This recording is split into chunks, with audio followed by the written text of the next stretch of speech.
نحمده ونصلي على رسوله الكريم أما بعد فأعوذ بالله من الشيطان الرجيم بسم الله الرحمن الرحيم رب اشرح لي صدري ويسر لي أمري واحلل عقدة من لساني يفقهوا قولي.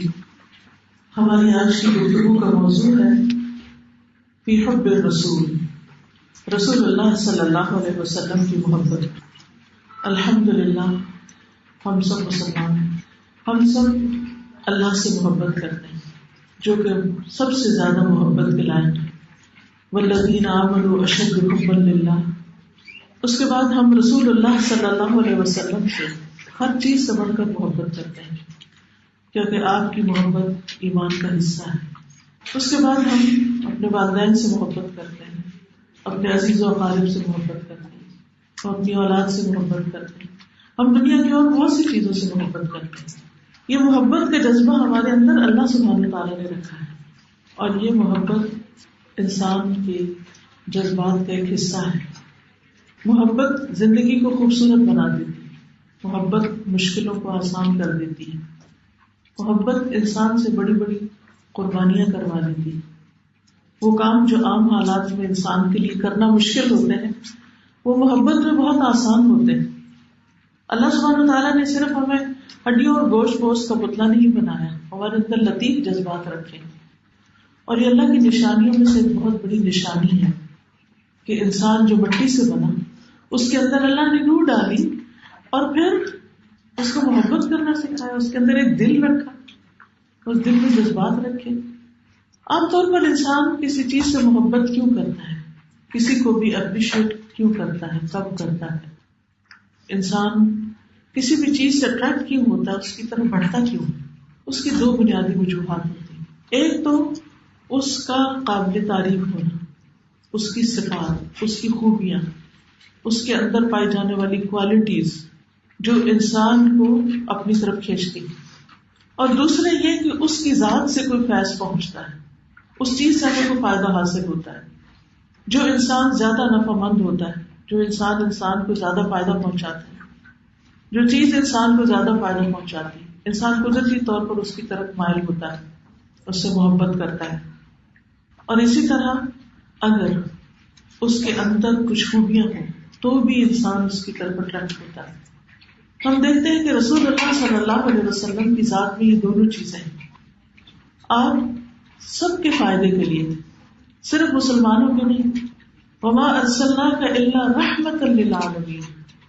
نہیں بھیجا ہم نے آپ کو مگر تمام جہانوں کے لیے رحمت بنا کر. انسان تو انسانوں کے علاوہ جانور بھی اور ہمارا انوائرمنٹ بھی اور یہ تمام چیزیں، اور صرف یہ ایک انسان کا جہان نہیں، جہانوں کے لیے رحمۃ للعالمین. مرسی پر مین کائنڈ عام طور پر کہا جاتا ہے، لیکن صرف مین کائنڈ نہیں بلکہ اینیملز اور یہ درخت اور پودے اور فضا اور ہوا، ان ساری چیزوں کے لیے بھی، جن اور انس، ان سب کے لیے آپ کا وجود، آپ کی ذات، آپ کا پیغام، آپ کا اخلاق، آپ کے طور طریقے ایک رحمت کا پیغام تھے. پھر دوسری بات یہ کہ آپ کے اندر جو بے پناہ کوالٹیز تھی، جو بے پناہ اخلاق تھا، جو زبردست تھا، اس کی تعریف تو خود اللہ سبحانہ تعالیٰ نے کی.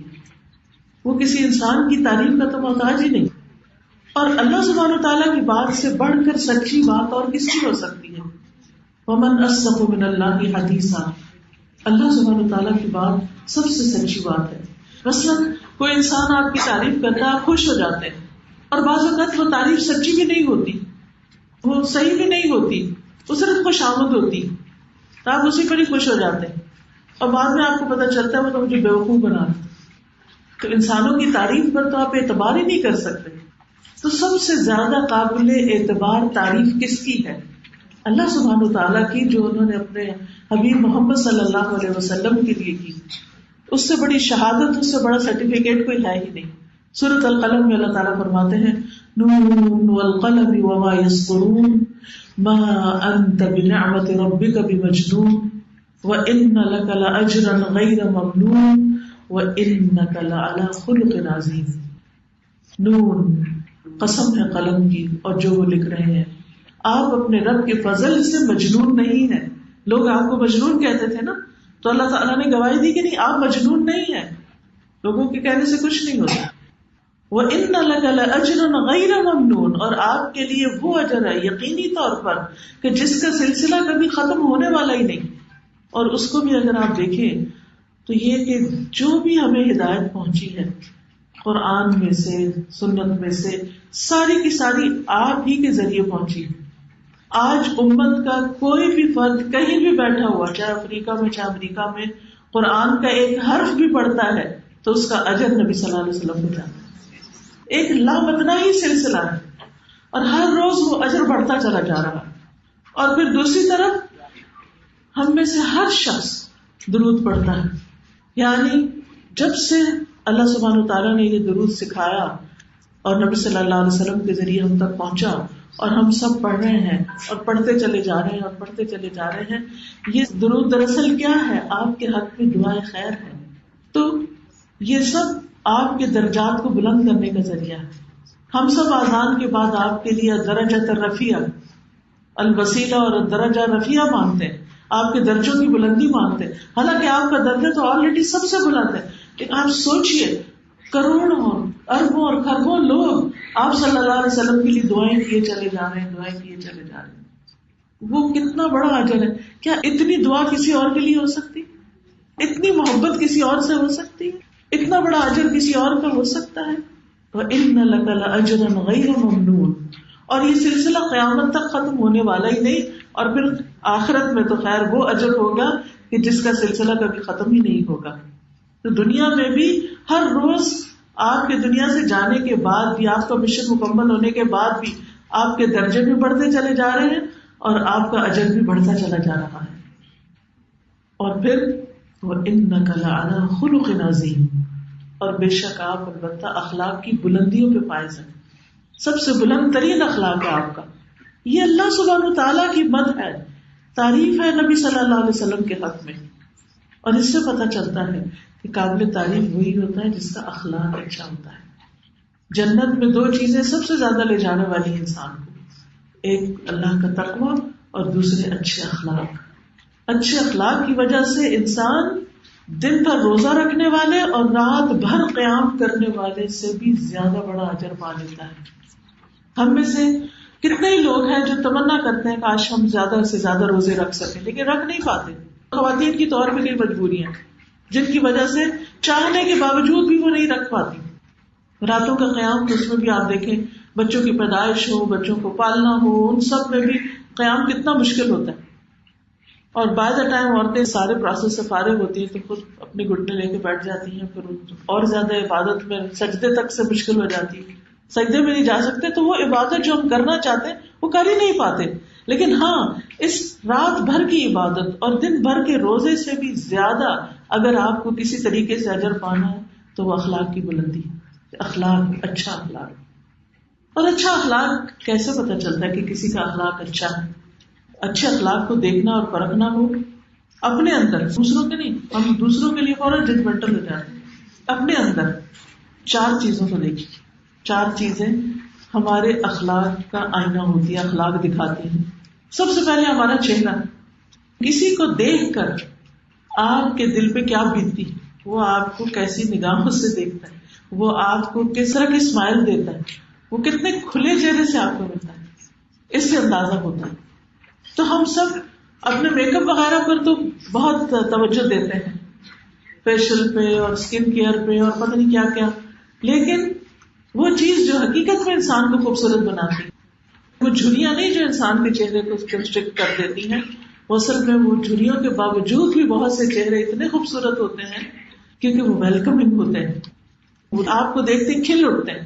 عبداللہ بن جریر البجلی کہتے ہیں کہ میں نے رسول اللہ صلی اللہ علیہ وسلم کو جب سے میں مسلمان ہوا ہوں جب بھی دیکھا ہے مسکراتے ہوئے دیکھا. کبھی ایسا نہیں ہوا کہ میں نے آپ کے چہرے کی طرف نظر ڈالی ہو اور آپ مسکرا نہ رہے ہوں. اور ہمارے بچے اور ہمارے گھر والے اور سرونٹس وہ شاید ترس ہی جاتے ہوں کہ کسی وقت اماں کے چہرے پہ اسمائل آ جائے.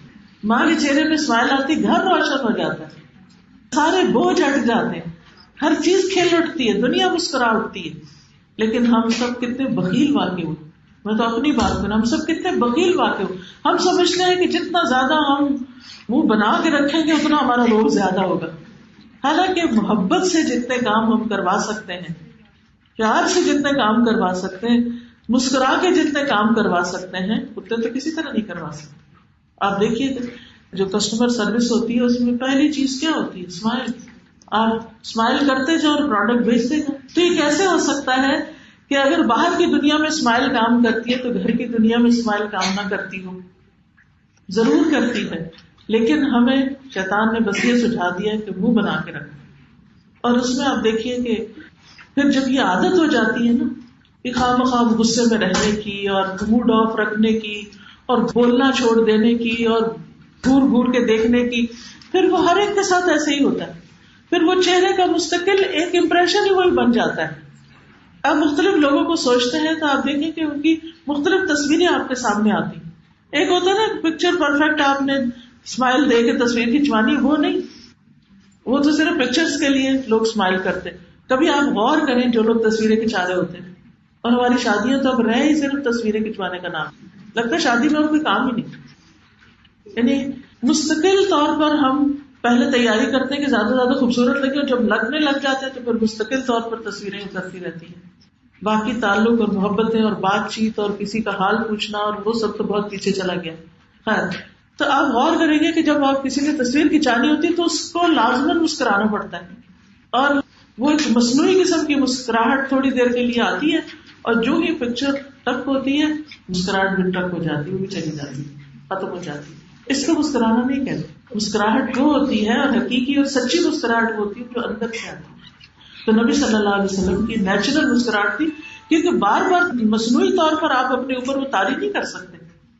اس لیے نبی صلی اللہ علیہ وسلم اخلاق کے بلند ترین مرتبے پر فائز تھے، اور اس میں سب سے پہلے آپ کے چہرے کے تاثرات، آپ کے دیکھنے کا انداز، کیونکہ نگاہوں میں بھی ایک شفقت ہوتی ہے، ایک محبت ہوتی. دوسری چیز زبان. اخلاق کا اظہار زبان سے ہوتا ہے، الفاظ سے ہوتا ہے. آپ بولتے کیا ہیں، آپ کا ایکسپریشن کیا ہے، آپ کے الفاظ کا چناؤ کیا ہے. بعض اوقات آپ کے دل میں کچھ برا نہیں بھی ہوتا، لیکن آپ کے الفاظ ایسے ہوتے ہیں کہ وہ دوسرے کو چبھ جاتے ہیں. بعض لوگ لکھتے ہیں تو ایسا لگتا ہے کہ انتہائی روڈ ہے، بعض لوگ بولتے ہیں تو ایسا لگتا ہے کہ جیسے پتھر مار رہے ہیں. تو اس میں ہم سب کو دیکھنا چاہیے کہ ہم جب بولتے ہیں تو بولنے کا انداز کیا ہے، اس کو ہم اور دھیما کیسے کر سکتے ہیں. بات سمجھانی ہے نا، بات دوسرے کو بتانی ہے نا، تو بس آرام سے بھی بتا سکتے، چیخ چلا کے بھی بتا سکتے. تو وہ بات جو آرام سے ہو سکتی ہے اس میں چیخ چلا کے قوت صرف کرنے کی ضرورت کیا ہے. اور پھر اس قوت کے لیے مزید وٹامن کھانے پڑتے ہیں، کیونکہ ہم نے اپنی انرجی جو ہے وہ ایسی جگہوں پہ لگا دی جہاں لگانی نہیں چاہیے تھی. تو اس لیے اگر نبی صلی اللہ علیہ وسلم کا اخلاق آپ دیکھیں، یعنی بات یہاں سے چلی نا کہ آپ سے لوگ محبت کیوں کرتے تھے، اور ہمیں آپ سے محبت کیوں ہے؟ آپ کی خوبیوں کی وجہ سے، آپ کے اخلاق کی وجہ سے. اللہ سبحانہ و تعالیٰ محمد صلی اللہ علیہ وسلم سے محبت کیوں کرتے ہیں؟ آپ کے اخلاق کی وجہ سے، آپ کے اس صبر اور ٹالرنس اور برداشت اور تحمل کی وجہ سے جو آپ کے لوگوں کے ساتھ تھا. کہ لوگ آپ کو کیا کیا نہیں کہتے تھے، لیکن کیا کوئی تاریخ میں ایک ریکارڈ بھی ملتا ہے کہ آپ نے جواب میں کسی کو وہی لفظ دہرایا؟ لوگ آپ کو مجنون کہتے، کاہن کہتے، شاعر کہتے اور کیا کچھ کہتے، لیکن آپ نے واپس پلٹ کے کسی کو جواب نہیں دیا. لیکن ہم جب تک صرف جواب تو کیا، جواب کے اوپر مزید اتنا بلٹ اپ کر کے جب تک نہ کچھ کہے تو ہم سمجھتے ہیں ہم نے اپنا فرض پورا نہیں کیا، ہمارا دل ٹھنڈا نہیں ہوتا، اور اس پہ بھی نہیں ہوتا. پھر دوبارہ شروع ہو جاتے، پھر اس کو بتاتے ہیں، اس کو بتاتے ہیں، اس کو بتاتے ہیں، اینڈ لیس گرجز، اینڈ لیس پریشانیاں. تو اس لیے بہت ضروری ہے کہ ہم سب اگر اپنے آپ کو امت محمد صلی اللہ علیہ وسلم میں سے سمجھتے ہیں، آپ سے محبت کا دعویٰ کرتے ہیں، تو پھر لازم ہے کہ ہم اپنے الفاظ پر غور کریں، ہم اپنی زبان کے استعمال پہ غور کریں، کیونکہ ہمارا اخلاق اسی سے ہی ظاہر ہوتا ہے. تیسری چیز ہے ہمارے ہاتھ، ہاتھوں کی موومنٹ، یہ بھی اخلاق کا ایک حصہ ہے. اور اس میں صرف یہ نہیں کہ ہم اشارے کس طرح کرتے ہیں، ہماری باڈی لینگویج کیا ہے، کیونکہ ہاتھ بھی بولتے ہیں نا. تو آپ دیکھیں کہ عربی زبان میں یہ جو انگلی ہے نا اس کو سبابہ کہتے ہیں، یہ جو شہادت کی انگلی جس کو کہا، تو جب وہ کسی کو تانا دیتے تھے یا گالی دیتے تھے تو ساتھ ساتھ انگلیوں سے اشارہ کرتے تھے. تو اس کا مطلب ہے کہ ہاتھ بھی بولتے ہیں، ایک زبان منہ میں ہے اور ایک زبان ہاتھوں کے اندر بھی ہے. تو جب ہم ہاتھوں کے اشارے کریں تو ان پر بھی ذرا کنٹرول کریں، ان پر بھی نظر رکھیں. بعض لوگ بولتے ہیں تو اسے مکے دکھا دکھا کے، یا اتنی شدت ہوتی ہے ان کی باڈی لینگویج کے اندر کہ دوسرے گھبرا اٹھتے ہیں.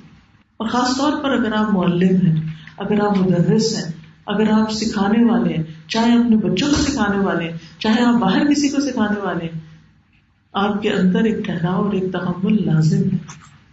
یہاں سے آپ کے اخلاق کا پتہ چلے گا. تو نبی صلی اللہ علیہ وسلم خطبے میں بھی ایک انگلی سے زیادہ نہیں اوپر اٹھاتے، تو کوئی ہاتھ لہراتے نہیں تھے اور کوئی ایکٹنگ نہیں ہوتی تھی. اب آج کل تو بعض اسپیکر سارا وقت صرف گھومتے پھرتے رہتے اور باقاعدہ ایسا لگتا ہے جیسے کوئی اسٹیج شو ہو رہا ہے.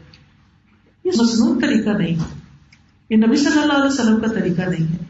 تو خیر اور بھلائی اسی میں ہے جو نبی صلی اللہ علیہ وسلم کا طریقہ ہے، کیونکہ اللہ سبحانہ و تعالیٰ نے آپ کے اخلاق کی گواہی دی، اللہ سبحانہ و تعالیٰ نے آپ کے اخلاق کی تعریف کی. اللہ سبحانہ و تعالیٰ آپ کے طریقوں سے محبت کرتا ہے، تو اس لیے بہت ضروری ہے کہ ہم بھی آپ سے محبت کریں، اور اس محبت کا تقاضا یہ ہے کہ ہم آپ کے اخلاق کو اپنائیں. اچھا، ہاتھ دینے کی علامت بھی ہے کہ آپ کا ہاتھ کھلا کتنا ہے اور آپ کا ہاتھ تنگ کتنا ہے، آپ کتنا دینے والے. تو اچھا اخلاق صرف مسکرانا اور صرف اچھی بات کرنا نہیں، وہ بھی بہت ہے، لیکن اس کے ساتھ ساتھ آپ دینے والے کیا ہیں. تو بہترین اخلاق والا وہ ہوتا ہے جو دائیں اور بائیں اور آگے اور پیچھے دینا ہوتا ہے، دینا ہوتا ہے، دینا ہوتا ہے. یعنی سخاوت جو ہے وہ اچھے اخلاق کی علامت ہے. اور چوتھی چیز جو ہے وہ آپ کے پاؤں یا آپ کی چال ڈھال ہے کہ ہم چلتے کیسے. آپ ایک باوقار انداز میں چلتے ہیں تو دور سے کوئی آپ کو آتا ہوا دیکھ کر سکون میں ہوتا ہے کہ کوئی اچھا انسان آ رہا ہے. اور اگر آپ پاؤں مارتے ہوئے اکڑتے ہوئے چلتے ہیں اور اس کے اندر ایک تکبر ہے تو دیکھ کے دوسرے لوگ گھبرا جاتے کہ اپنی کون سی آفت آنے لگی ہے. قرآن مجید میں اللہ سبحانہ وتعالیٰ اپنے پسندیدہ بندوں کی صفت کیا بیان کرتا ہے؟ وَعِبَادُ الرَّحْمَنِ الَّذِينَ يَمْشُونَ عَلَى الْأَرْضِ هَوْنًا وَإِذَا خَاطَبَهُمُ الْجَاهِلُونَ قَالُوا سَلَامًا. اور رحمان کے بندے تو وہ ہوتے ہیں کہ وہ زمین پر آہستہ چال چلتے ہیں. اور آہستہ سے مراد مریضوں والی چال نہیں، اور مریضوں کو بھی قصور نہیں کیونکہ مریض والی چال ہی چلے گا، لیکن آہستہ چال سے مراد ایک باوقار چال ہے، ایک معتدل انداز کی چال ہے. کیونکہ ہمارے غصے کا اظہار بھی اس سے ہوتا ہے. جب ہم پاؤں مارتے ہیں، جب ہم چیزوں کو ٹھوکریں مارتے ہیں، جب ہم چلتے ہوئے شور کرتے ہیں، تو اس سے غرور اور تکبر کا اظہار بھی ہوتا ہے. تو غرور اور تکبر جو ہے وہ اچھے اخلاق کی علامت نہیں ہے. پھر اسی طرح چال ڈھال، عام طور پر کہ کسی کی چال ڈھال کیا، یعنی عام روزمرہ زندگی میں اس شخص کا طور طریقہ کیا ہے. پہلے لوگ جب رشتہ لینے کے لیے جاتے تھے تو لڑکی کی چال دیکھتے تھے، چلتی کیسے. تو جو چال ہے نا، اسی سے انسان کے بہت سے راز کھل جاتے ہیں، اس کے اخلاق، اس کی سوچ. یعنی چال جو ہے وہ سوچ کی بھی عکاسی کر رہی ہوتی. تو بہرحال ہم بات کر رہے تھے آپ صلی اللہ علیہ وسلم کے اچھے اخلاق کی، آپ کی خوبیوں کی، کہ جس کی بنا پر آپ صلی اللہ علیہ وسلم سے ہمیں محبت ہوتی ہے. اور یہ محبت جو ہے یہ ایمان کا حصہ بھی ہے، ہمارے لیے لازم بھی ہے. نبی صلی اللہ علیہ وسلم نے فرمایا تم میں سے کوئی شخص اس وقت تک مومن نہیں ہو سکتا جب تک میں اس کے نزدیک اس کے والد، اس کی اولاد اور تمام لوگوں سے زیادہ محبوب نہ ہو جاؤں. حضرت عمر رضی اللہ عنہ ایک دفعہ نبی صلی اللہ علیہ وسلم کے ساتھ تھے تو آپ ان کا ہاتھ پکڑے ہوئے تھے، یعنی حضرت عمر کا ہاتھ پکڑے ہوئے تھے. تو حضرت عمر نے آپ سے عرض کیا یا رسول اللہ، آپ مجھے میری جان کے علاوہ ہر چیز سے زیادہ پیار ہیں. تو آپ نے فرمایا نہیں، اس ذات کی قسم جس کے ہاتھ میں میری جان ہے، ایمان اس وقت تک مکمل نہیں ہوتا جب تک میں تمہیں اپنی جان سے بھی زیادہ محبوب نہ ہو جاؤں. تو عمر رضی اللہ عنہ نے عرض کیا پھر اللہ کی قسم آپ مجھے اپنی جان سے بھی زیادہ عزیز ہیں. نبی صلی اللہ علیہ وسلم نے فرمایا ہاں عمر، یعنی اب تمہارا ایمان مکمل ہوا. اس معیار پر ہم سب کو دیکھنا چاہیے کہ کیا اللہ کے رسول صلی اللہ علیہ وسلم ہمیں اپنی ذات سے، اپنی جان سے، اپنی اولاد سے، اپنے مال سے، اپنے والدین سے اور دنیا کی ہر چیز سے زیادہ پیارے ہیں. کیونکہ اگر وہ محبت ہوگی تو پھر قدرتی طور پر انسان جس سے محبت کرتا ہے اس کو آئیڈیلائز کرتا ہے، اس کو فالو کرتا ہے، اس کے رنگ ڈھنگ اختیار کرتا ہے، پھر اس کی ہر چیز کو اپریشیٹ کرتا ہے. آج ہم بعض اوقات صرف جذباتی محبت کا اظہار تو کرتے ہیں لیکن حقیقی محبت آپ سے نہیں کرتے، کہ جس میں آپ صلی اللہ علیہ وسلم نے فرمایا من احب سنتی فقد احبنی، جس نے میری سنت سے محبت کی اس نے تحقیق مجھ سے محبت کی، حقیقت میں وہ مجھ سے محبت کرتا ہے. تو اس لیے بہت ضروری ہے کہ آپ صلی اللہ علیہ وسلم کی محبت آپ کی سنت کی محبت سے ہو. آپ سے محبت کا فائدہ کیا ہے؟ آپ سے محبت کا فائدہ یہ کہ انسان کے ایمان میں ایک حلاوت آ جاتی ہے، ایک مٹھاس آتی ہے، دل کا ایک قرار آتا ہے، ایک سکون ہوتا ہے.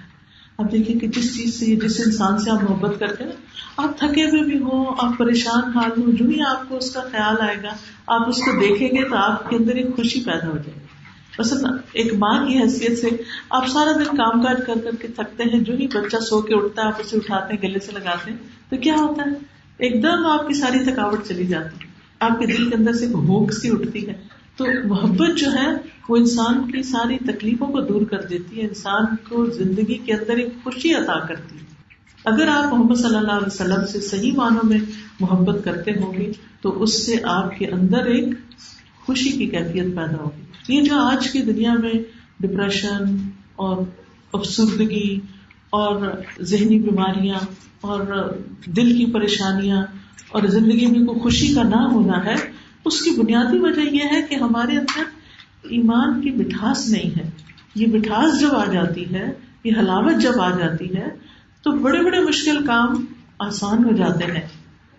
پھر نبی صلی اللہ علیہ وسلم کے ساتھ رہنے اور ساتھ پانے کا ذریعہ ہے یہ محبت. ابو ذر کہتے ہیں میں نے عرض کی یا رسول اللہ صلی اللہ علیہ وسلم، ایک آدمی کسی قوم سے محبت کرتا ہے لیکن ان کے اعمال کرنے کی قدرت نہیں رکھتا تو اس کا کیا حکم ہے؟ آپ نے فرمایا اے ابو ذر تم اس کے ساتھ ہوگے جس سے تم محبت کرتے ہو. میں نے کہا میں اللہ اور اس کے رسول سے محبت کرتا ہوں. آپ نے فرمایا اے ابو ذر تم اس کے ساتھ ہوگے جس سے تم محبت کرتے ہو. تو نبی صلی اللہ علیہ وسلم سے محبت کا دوسرا فائدہ کیا ہے کہ آپ کا ساتھ نصیب ہوگا. آپ دیکھیے کہ جب کوئی گھبراہٹ کا وقت ہوتا ہے، جب پریشانی کا عالم ہوتا ہے تو انسان کا کیا دل چاہتا ہے کہ مجھے کسی ایسے کا ساتھ مل جائے، میں اس کا پلو پکڑ لوں، میں اس کے ساتھ لگ جاؤں، کہ جس کے ساتھ لگ کے مجھے یہ ہو کہ ہاں اب خیر ہے، اب میں مقابلہ کر لوں مشکلات. سوچیے آخرت کا دن کتنا مشکل دن ہے، کہاں اٹھائے جائیں گے، کس کے ساتھ اٹھائے جائیں گے. اگر محمد صلی اللہ علیہ وسلم سے محبت کرتے ہوں گے تو آپ کے ساتھ اٹھائے جائیں گے، آپ کے قریب ہوں گے. آپ نے فرمایا قیامت کے دن تم میں سب سے زیادہ میری مجلس کے قریب وہ لوگ ہوں گے جو محبت کرتے ہیں اور محبت کیے جاتے ہیں، جو عاجزی اختیار کرنے والے ہیں، المتقون اکنافا. تو آپ صلی اللہ علیہ وسلم کے قریب اگر ہم ہونا چاہتے ہیں، آپ کے ساتھ اٹھائے جانا چاہتے ہیں، تو چاہے ہمارے اعمال کم بھی ہوں لیکن اگر ہماری محبت اسٹرانگ ہے تو یہ قیامت کے دن فائدہ دے گی. پھر اسی طرح حضرت عائشہ کہتی ہے کہ ایک آدمی نبی صلی اللہ علیہ وسلم کے پاس آیا، کہنے لگا اللہ کے رسول صلی اللہ علیہ وسلم آپ مجھے میری جان سے بھی زیادہ پیارے ہیں. دیکھیے کس کس طرح صحابہ اپنی محبتوں کا اظہار کرتے ہیں. ہم نے کبھی اکیلے میں بیٹھ کے کہا اللہ کے رسول آپ مجھے اپنی جان سے بھی زیادہ پیارے ہیں؟ کیا آپ کی سیرت پڑھ رہے ہوں، آپ کے اخلاق کے بارے میں پڑھ رہے ہوں، آپ کی کسی بھی چیز کے بارے میں جان رہے ہوں، آپ کے ٹالرنس، آپ کے معاملات، آپ کا لوگوں کے ساتھ جو صبر و برداشت کا رویہ تھا، ان سب کو پڑھ کے کبھی ہمیں یہ خیال آیا کہ ہمارا دل پکار اٹھے کہ ہم اللہ کے رسول صلی اللہ علیہ وسلم سے محبت کرتے ہیں؟ بہرحال ہوا یہ کہ وہ کہتے ہیں کہ آپ مجھے اپنے گھر والوں سے بھی زیادہ پیارے ہیں، آپ مجھے میرے بیٹے سے بھی زیادہ پیارے ہیں. دیکھیے آپ مجھے میری جان سے زیادہ پیارے ہیں. آپ کے سامنے بیٹھ کے کہیں آپ مجھے اپنے گھر والوں سے زیادہ پیارے ہیں، آپ مجھے اپنے بیٹے سے زیادہ پیارے ہیں. میں جب گھر میں ہوتا ہوں تو آپ مجھے یاد آتے ہیں اور مجھ سے صبر نہیں ہوتا حتیٰ کہ میں آپ کے پاس پھر آ جاتا ہوں اور آپ کا دیدار کر لیتا ہوں.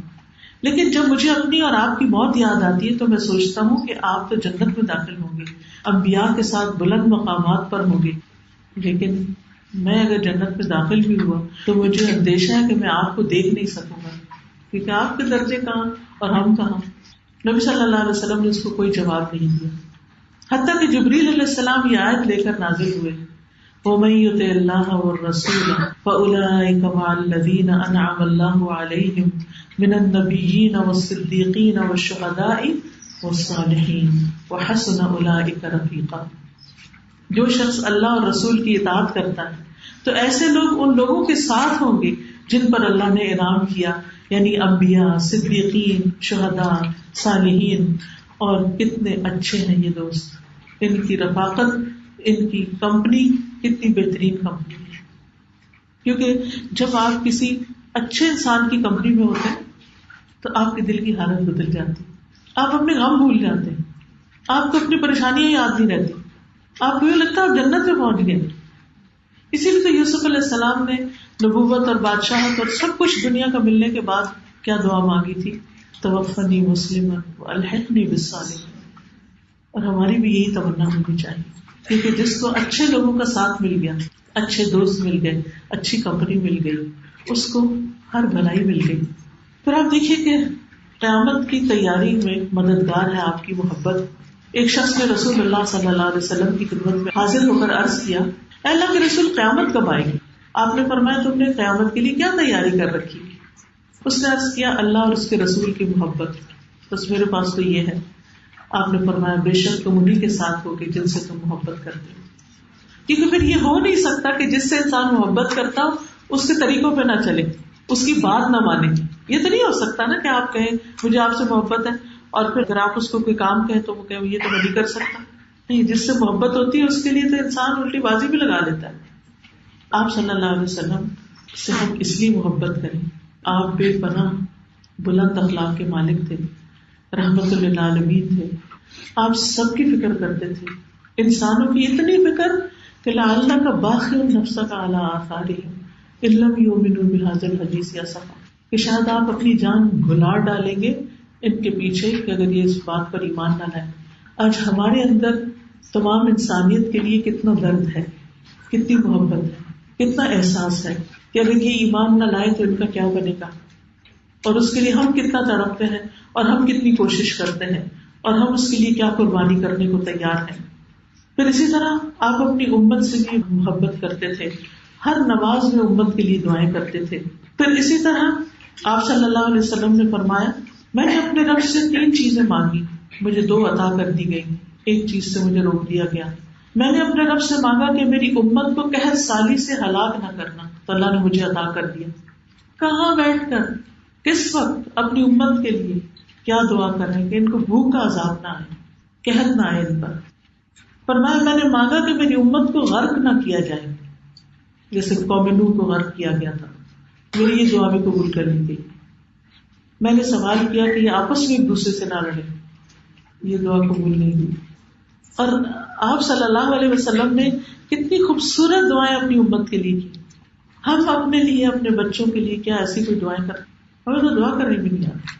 پھر اسی طرح رسول اللہ صلی اللہ علیہ وسلم فرماتے ہیں کہ مجھ سے کہا گیا کہ آپ مانگیں، کوئی دعا کریں، کیونکہ ہر نبی نے مانگا ہے، لیکن میں نے اپنا سوال قیامت تک کے لیے پوسٹ پون کر دیا، مؤخر کر دیا، جو تم لوگوں کے لیے ہوگا اور لا الہ الا اللہ کی گواہی دینے والے ہر شخص کے لیے ہوگا کہ ان کی میں سفارش کر سکوں. اسی لیے بہت سے لوگ جو اپنے برے اعمال کی وجہ سے جہنم میں چلے بھی جائیں گے تو وہاں سے بھی آپ کی شفاعت کی وجہ سے نکال لیے جائیں گے. پھر اسی طرح آپ صلی اللہ علیہ وسلم چونکہ بہترین صفات کے مالک تھے، اس وجہ سے بھی آپ سے محبت ہم سب خود بخود کرنے لگے. جو ہی آپ کی کوئی کوالٹی پڑھتے ہیں، کوئی آپ کی خوبی کے بارے میں جانتے ہیں تو آپ سے محبت ہوتی ہے. اب دیکھیے کیا خوبیاں ہیں آپ کی.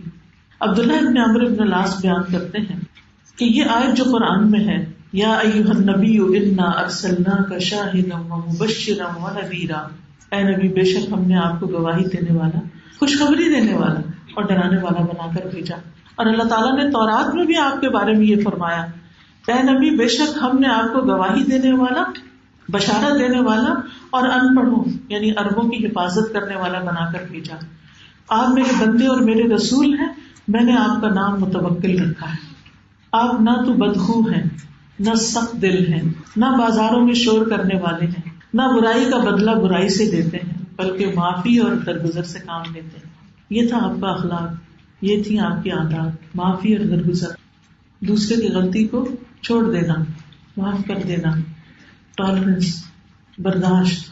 برداشت کے بغیر معاف نہیں کیا جا سکتا، برداشت کے بغیر درگزر نہیں ہوتی، برداشت کے بغیر، ٹالرنس کے بغیر برائی کا بدلہ اچھائی سے نہیں دیا جا سکتا.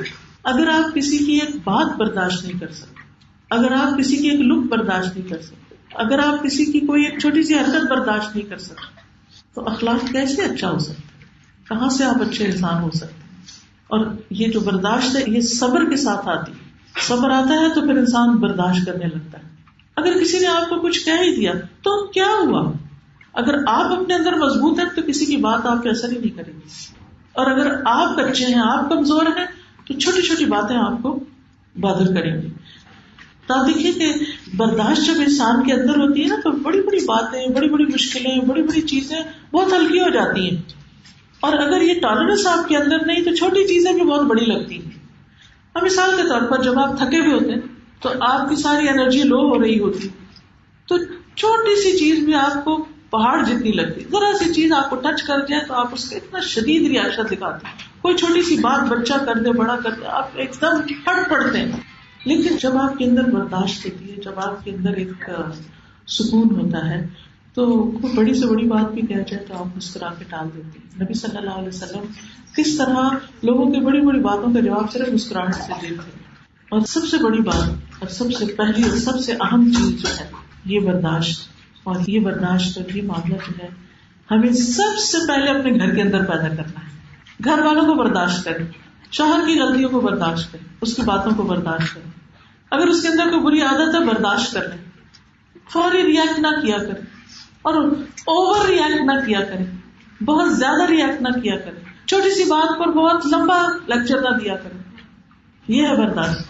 وہ سی باتیں سن کے کہتی جی ٹھیک ہے، اوکے، یس سر، معاملہ وہی ختم ہو جائے گا. لیکن جب ہم جو بات ہوتی ہے وہ اس کے ساتھ پچھلا بھی پیکج ملا لیتے ہیں تو اور ہیوی ہو جاتا ہے.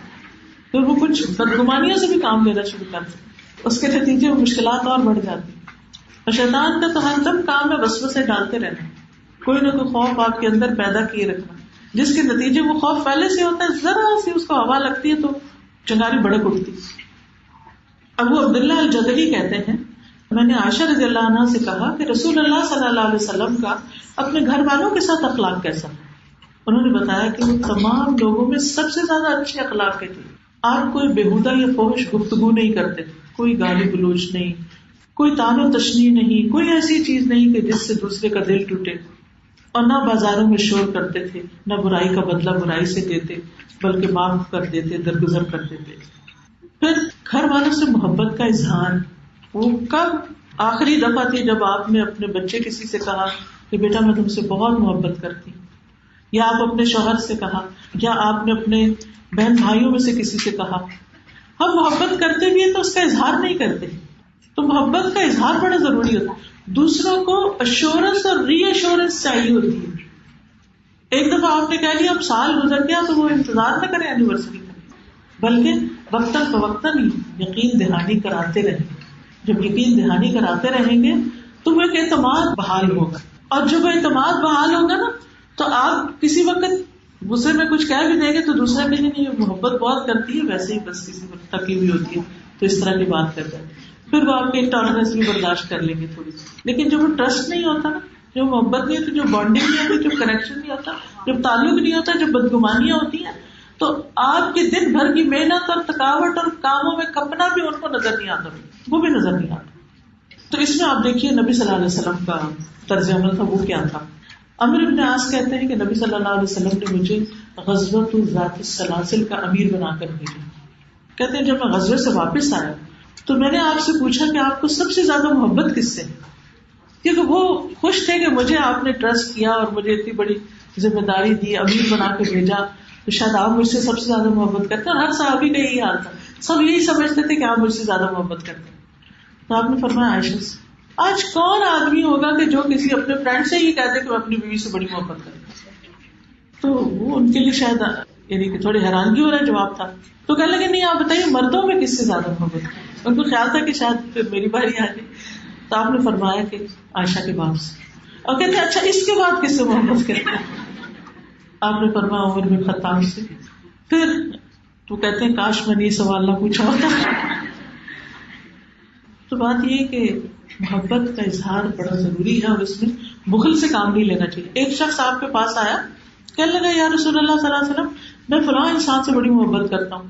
آپ نے فرمایا کیا تم نے اس کو بتایا؟ کہا نہیں اس کو تو نہیں بتایا. آپ نے کہا جاؤ اس کو بتاؤ, کیونکہ جب آپ کسی سے محبت کرتے ہیں اور آپ پھر اس کو بتاتے ہیں تو اس کو بھی اچھا لگتا ہے. اور آج لوگوں کے ذہنی مسائل کی ایک وجہ کیا ہے کہ ان کو اس بات کی پریشانی ہوتی ہے کہ ہمیں کوئی اچھا نہیں سمجھتا.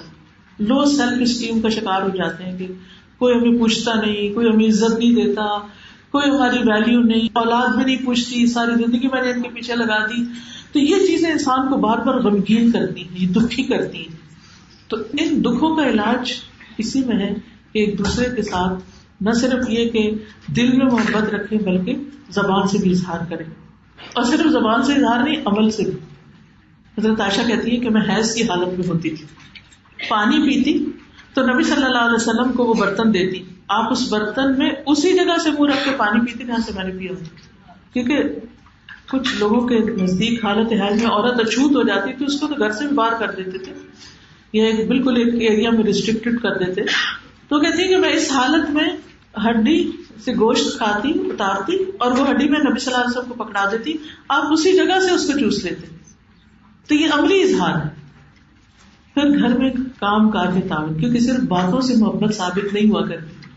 جب تک کسی کی مشکل میں کام نہ آئے, جب تک کسی کی کیئر نہ کرے. آپ صلی اللہ علیہ وسلم صرف زبان سے نہیں کہتے تھے مجھے عائشہ سے محبت ہے, صرف وہ آپ کے جھوٹا پانی پی کر ہی صرف محبت کا اظہار نہیں کرتے تھے, بلکہ گھر کے کام کاج میں آپ کی مدد کیا کرتے تھے. یہ محبت کے رشتوں کو بڑھانے والی بات ہوتی ہے. اسود کہتے ہیں میں نے عائشہ رضی اللہ عنہا سے پوچھا نبی صلی اللہ علیہ وسلم اپنے گھر میں کیا کیا کرتے تھے؟ انہوں نے کہا آپ اپنے گھر کے کام کاج, اپنے گھر والوں کی خدمت کیا کرتے تھے. جب نماز کا وقت ہوتا تو سب کچھ چھوڑ کے فوراً نماز کے لیے چلے جاتے تھے. کسی اور نے آپ سے پوچھا حضرت عائشہ سے کہ رسول اللہ صلی اللہ علیہ وسلم گھر میں کیا کرتے ہیں؟ تو انہوں نے کہا نبی صلی اللہ علیہ وسلم بھی انسانوں کی طرح ایک انسان بھی تھے. وہ اپنے کپڑوں کو صاف کر لیتے, اپنی بکری کا دودھ دو لیتے, اپنے کام خود کرتے. ایک اور جگہ پر تسمے کی بات آتی ہے, ڈول سینے کی بات آتی ہے, بکری کا دودھ نکالنے کی بات آتی ہے. یعنی گھر کے کاموں میں یہ چھوٹے چھوٹے کام جو تھے وہ آپ ساتھ مل کے کر لیتے. اور اس میں آپ دیکھیے کہ ساتھ مل کے جب کوئی کام کیا جاتا ہے تو اس میں کتنی محبت بھی بڑھتی ہے, کتنی خوشی, اور وہ کام بھی کتنا آسان ہو جاتا ہے, بجائے اس کے کہ ایک شخص بیٹھ جائے اور باقی سب خدمت پہ بھاگتے دوڑتے رہیں. پھر اسی طرح گھر والے جو کھانا دیتے اس کو خوشی سے کھا لیتے تھے, کھانے میں عیب نہیں نکالتے تھے. پھر بیویوں میں انصاف کرنے والے تھے, ان کو باقاعدہ وقت دیا کرتے تھے, ان کا ہر طرح سے خیال کرتے تھے, جائز فرمائشیں پوری کر دیتے تھے. جابر بن عبداللہ کہتے ہیں رسول اللہ صلی اللہ علیہ وسلم نرم دل آدمی تھے. جب بھی آپ سے حضرت عائشہ کسی چیز کی فرمائش کرتی تھی تو آپ اسے پورا کر دیتے. پھر اسی طرح مشہور واقعہ تو آپ سب کو پتا ہوگا کہ جب حضرت عائشہ کے ساتھ دوڑ لگائی آپ نے اور اس میں حضرت عائشہ جیت گئی, پھر ایک دفعہ اور دوڑ لگائی تو آپ صلی اللہ علیہ وسلم جیت گئے اور کہنے لگے عائشہ وہ اس دن کا بدلہ ہے. بچوں کے ساتھ بہترین اخلاق سے پیش آتے, بہت رحم دلی اور ہمدردی اور محبت کے ساتھ پیار سے ان کے نام لیتے, ان کو اپنے ساتھ لگاتے, ان کے سر پہ ہاتھ پھیرتے, ان کو دعائیں دیتے, اپنی نواسی کو کندھے پہ چڑھا کے نماز لیڈ کرتے, بچوں کو زبان نکال کر خوش کرتے, ان کے ساتھ اسی طرح کی دل لگی کرتے, ان پہ پانی پھینکتے, ان کے جذبات کا خیال رکھتے, ان کو تسلی دیتے. پھر اسی طرح خادموں کے ساتھ, سروٹس کے ساتھ بہت خوبصورت معاملہ کرتے, پیار سے کام کرواتے, پیار سے سرزنش کرتے. حضرت انس کہتے ہیں کہ رسول اللہ صلی اللہ علیہ وسلم انہوں نے 10 سال نبی صلی اللہ علیہ وسلم کی خدمت کی. کہتے ہیں کہ آپ لوگوں میں سب سے بڑھ کر عمدہ اخلاق والے تھے. آپ نے ایک دن مجھے کسی کام کے لیے بھیجا تو میں نے کہا اللہ کی قسم میں نہیں جاؤں گا. ہم سمجھتے ہیں کہ نبی صلی اللہ علیہ وسلم کے آگے کون انکار کر سکتا ہے, لیکن وہ بچے ہی تھے تو انہوں نے کہا کہ میں نہیں جاؤں گا کام. تو کہتے ہیں حالانکہ میں دل میں سوچ رہا تھا کہ میں چلا جاؤں گا. تو کہتے ہیں کہ میں گھر سے نکل گیا, بچوں کے پاس سے گزرا, بچے بازار میں کھیل رہے تھے تو میں نے بھی کھیلنا شروع کر دیا. آخر بچے تھے تو تھوڑی دیر میں کہتے ہیں میں نے دیکھا تو پیچھے سے میری گدی کسی نے پکڑی, میں دیکھا تو نبی صلی اللہ علیہ وسلم کھڑے تھے, میں نے دیکھا تو آپ میری طرف دیکھ کے ہنس رہے تھے. اچھا میں ہمیشہ سوچتی ہوں اگر اس جگہ میں ہوتی تو کیا کرتی, بچے کو کوئی کام کہہ کے بھیجے وہ کھیل میں لگ جائے, پھر دیکھیں اس کی شامت کیسی آتی ہے.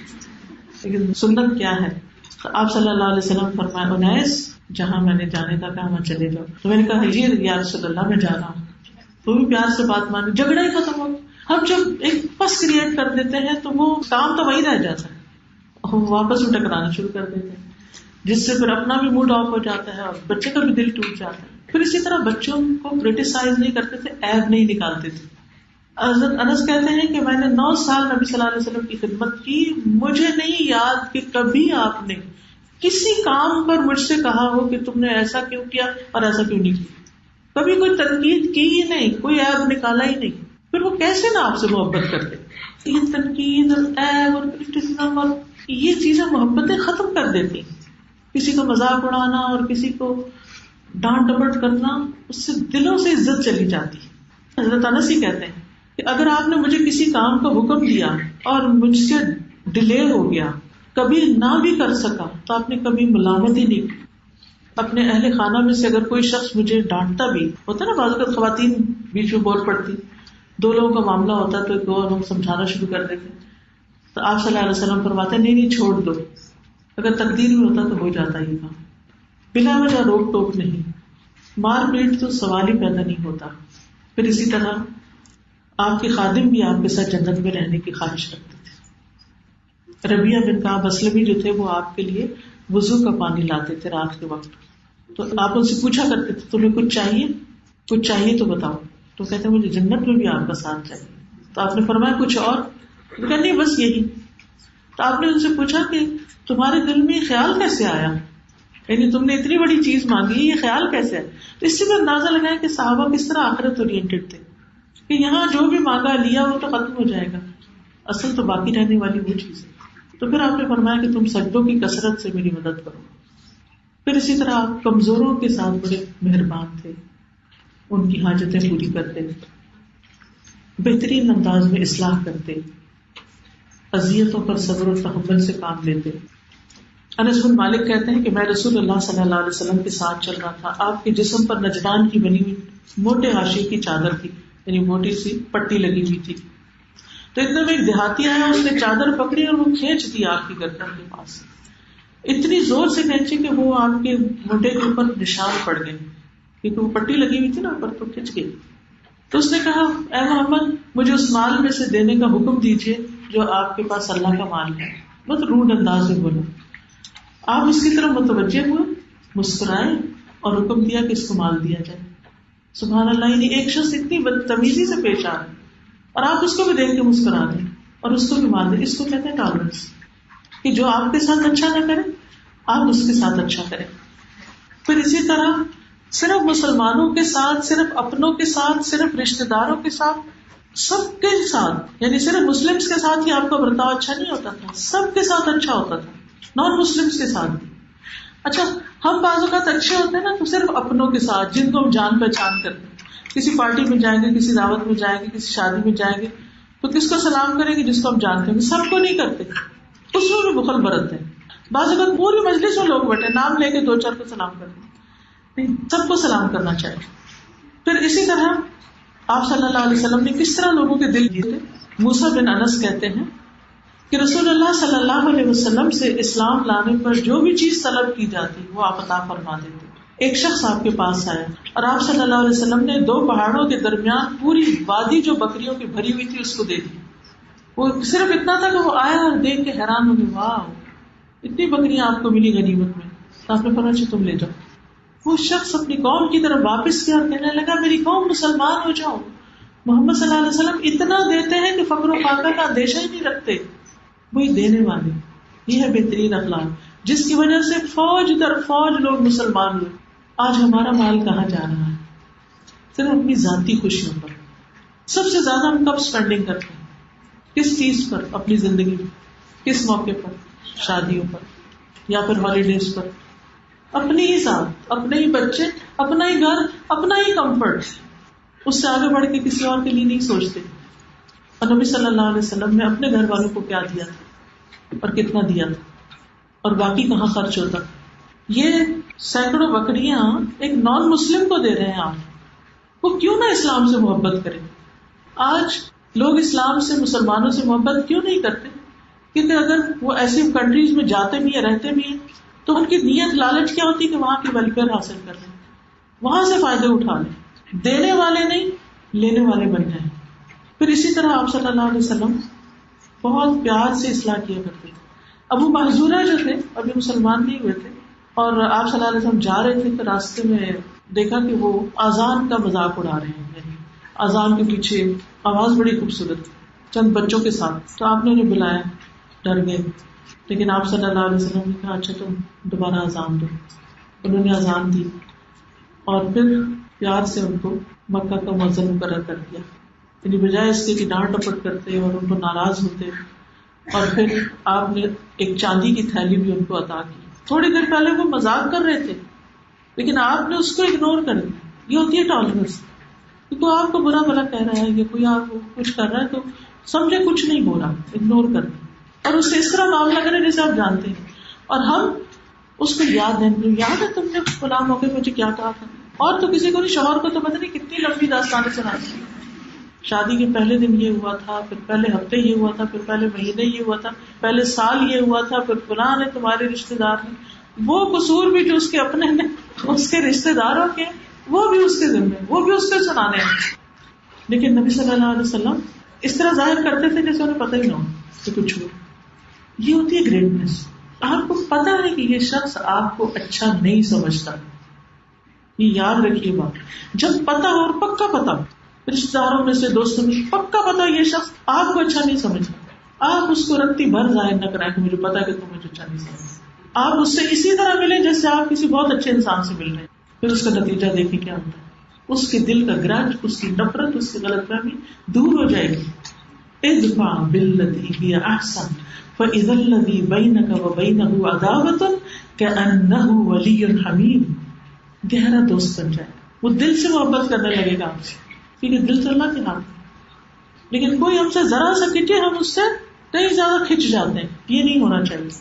گھروں میں عام طور پہ لڑائی جھگڑے اور پھر طلاقوں تک نوبت کیوں پہنچ جاتی؟ اسی وجہ سے کہ چھوٹی سی بات ہوتی ہے اس کو اتنا بڑا بنا دیتے ہیں اور پھر اس کو چھوڑتے نہیں، جیسے وہ بہت عزیز چیز ہو کہ جس کو ہاتھ سے نہیں ڈالے دیتے، معاف نہیں کرنا، درگزر نہیں. پھر وہ جب پکڑے رکھتے ہیں تو وہ بوجھ بنتا چلا جاتا ہے اور وہ دل کا بوجھ بھی اور ہر چیز پر اثر انداز ہونے لگتا ہے. اسی طرح ابو ہریرہ کہتے ہیں کہ نبی صلی اللہ علیہ وسلم نے نجد کی طرف کچھ سوار بھیجے تو قبیلہ بنو حنیفہ سے ایک شخص کو گرفتار کر لائے جس کو ثمامہ بن اسال کہا جاتا ہے. صحابہ نے اسے مسجد نبی کے ستونوں میں سے ایک ستون سے باندھ دیا. نبی صلی اللہ علیہ وسلم اس کے پاس تشریف لائے. پوچھا ثمامہ بتاؤ تمہارے پاس کیا ہے؟ اس نے کہا محمد میرے پاس خیر ہے صلی اللہ علیہ وسلم. اگر آپ مجھے مار دیں گے تو ایسے شخص کو ماریں گے جو خونی، یعنی خون کا بدلہ لیا جائے. احسان کریں گے تو ایک شکر گزار پہ احسان کریں. مال چاہتے ہیں تو جتنا چاہیں طلب کریں، یعنی اپنے آپ کو چھڑانے کے لیے دو. تو آپ نے اس کو اس کے حال پہ چھوڑ دیا. دوسرے دن پھر آپ نے یہ سوال کیا، اس نے پھر وہی جواب دیا. تیسرے دن پھر آپ نے اس سے یہ پوچھا، اس نے وہی جواب دیا اور آپ نے فرمایا ثمامہ کو چھوڑ دو. نہ مال مانگا اور نہ ہی کوئی اور چیز. حالانکہ وہ سردار تھا اور آپ اس سے انتقام لیتے تو لوگوں کے دل میں ڈر بیٹھ جاتا کہ سردار مارا گیا تو پیچھے ہماری کیا ہوگا تھا. لیکن آپ صلی اللہ علیہ وسلم نے اس کو آزاد کر دیا. قریب ہی گئے، جا کے غسل کیا، واپس آئے، کہنے لگے اشہد ان لا الہ الا اللہ اشہد ان محمد رسول اللہ. اور جب سردار مسلمان ہوا پوری قوم مسلمان ہوئی. کہنے لگے اے محمد صلی اللہ علیہ وسلم، اللہ کی قسم روئے زمین پر کوئی چہرہ آپ کے چہرے سے زیادہ میرے لیے برا نہ تھا، لیکن آج آپ کے چہرے سے زیادہ کوئی چہرہ میرے لیے محبوب نہیں. اللہ کی قسم کوئی دین آپ کے دین سے زیادہ مجھے برا نہیں لگتا تھا اور آج آپ کا دین مجھے سب سے زیادہ پسند ہے. اللہ کی قسم کوئی شہر آپ کے شہر سے زیادہ برا نہیں لگتا تھا اور آج آپ کا شہر مجھے ہر شہر سے زیادہ محبوب ہے. یہ کیسے ہوا؟ یہ کیسے دل بدلے؟ یہ محبت سے بدلے، یہ اخلاق سے بدلے، یہ ٹالرنس سے بدلے، یہ برداشت سے بدلے. پھر اسی طرح آپ سب کے ساتھ احسان کرتے، دشمنوں کے لیے بھی سراپا رحمت ہوتی. آپ سے عرض کیا گیا اللہ کے رسول مشرکوں کے خلاف بد دعا کریں. آپ نے فرمایا مجھے لعنت کرنے والا بنا کے نہیں بھیجا گیا، مجھے تو رحمت بنا کے بھیجا گیا ہے. ان کی بد اخلاقی پر آسان طریقے سے جواب دیتے. تکلیف دینے والوں سے بدلہ نہیں لیتے تھے، جان کے دشمنوں کے ساتھ بھی احسان کیا. مکہ فتح ہوا تو سب کو معاف کر دیا سوائے چند ایک کے. رسول اللہ صلی اللہ علیہ وسلم جب ہجرت کر رہے تھے تو سراقہ آپ کے پیچھے لگا، پھر وہ پکڑا گیا لیکن آپ نے اس کو بھی چھوڑ دیا. پھر اسی طرح حیوانات نباتات سے بھی محبت کرتے تھے. جمعے کے خطبے کے لیے ایک درخت کے تنے پر آپ خطبہ دیا کرتے تھے. پھر آپ نے لکڑی کا ممبر بنوایا. جب آپ نے وہ تنا چھوڑا تو جس جمعے آپ نے نئے ممبر پہ کھڑے ہو کر خطبہ دینا چاہا تو اس تنے سے اس طرح رونے کی آواز ہے جیسے بچے کی آہوں کی آواز ہوتی. آپ صلی اللہ علیہ وسلم اس کے پاس گئے اور اس پلپٹ کو جو کھجور کا ایک تنا تھا اس کو حل کیا تو اس نے رونا چھوڑ دیا. نبی صلی اللہ علیہ وسلم اپنے ممبر کو چھوڑ کے، اپنے خطبے کو چھوڑ کے، کھجور کا تنا تھا صرف لیکن اس کا بھی اتنا احساس.